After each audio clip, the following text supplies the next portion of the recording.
नमस्कार दोस्तों। आप लोग कैसे बानी? उम्मीद है कि आप लोग ठीक है बानी। तो आप लोग से ज़्यादा टाइम नहीं लें, थोड़ा ही टाइम में आप लोग के जानकारी खेसारी लाल यादव जी के जो कि हिरान वाला गाना के लेकर रिलेटेड पक्की आप लोग के बतावे जाए बानी। तो आप लोग पूरा लास्ट तक वीडियो देखिए। तो आप लोग के बता दें कि खेसारी लाल यादव जो कि लंदन से इंडिया आ रहा बानी।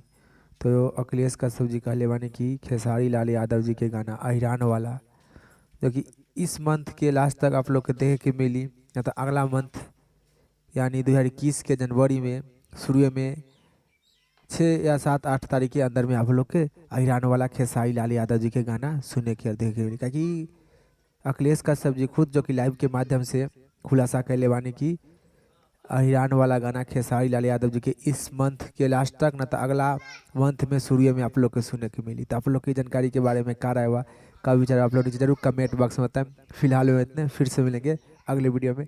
जय हिंद, जय भोजपुरी।